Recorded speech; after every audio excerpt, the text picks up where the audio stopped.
Hi everyone, Brian Valerio, Vice President in the Proxy Solicitation Group at Alliance Advisors. First of all, I hope you all are safe and healthy during this unprecedented time. On a positive note, happy St. Patrick's Day to everyone.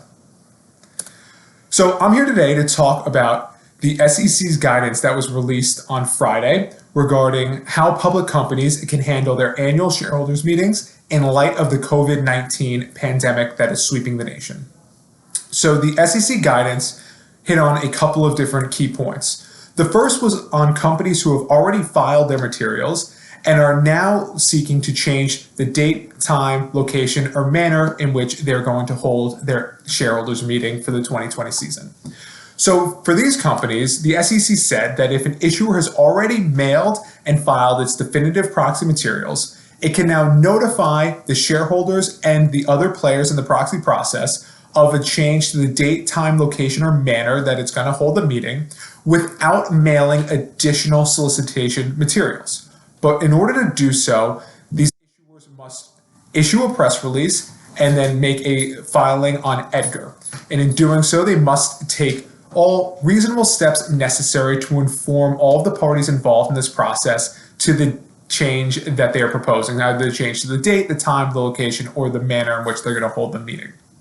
So if companies satisfy all of those requirements, they won't actually be required to then mail additional materials or amend the materials that they have already filed. Now, for companies, another thing that the SEC talked about in its most recent guidance that was issued on Friday that we're talking about today, for companies that are interested in conducting a virtual shareholders meeting, the SEC also issued guidance on this. And what the SEC said, what the SEC was keen to point out, was that the ability to conduct a virtual shareholder meeting is actually governed by state law as well as each individual issuer's governing documents. It's not, in fact, governed by the SEC.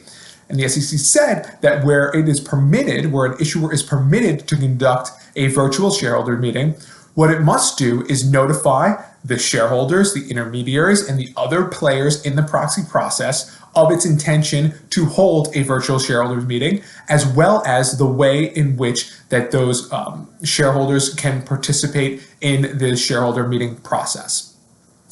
Now, if an issuer has already filed definitively, the SEC said that it is not going to require them to mail the additional solicitation materials, just like we said about changing the date, time, and location, right? All that they're going to need to do is they're going to need to satisfy the prongs that we identified above about changing from an in-person meeting to a virtual meeting. They're going to have to issue a press release and they're going to have to put a public filing out there on EDGAR and take all reasonable steps necessary to inform the other participants in the proxy process of that change.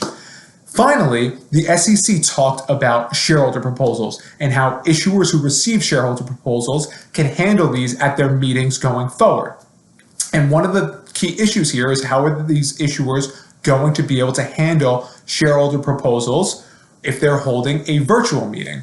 Well, what the SEC said was that the issuers have to provide the shareholder proponent or a representative of the proponent with the ability to present the proposals through an alternative means. And one way that was suggested would be by the phone.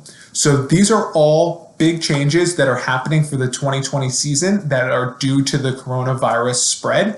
And these are all very fluid changes as well. There has been a flurry of activity in this area over the past couple of weeks. So this is definitely something to keep an eye out for and an eye on how this will continue to develop going forward.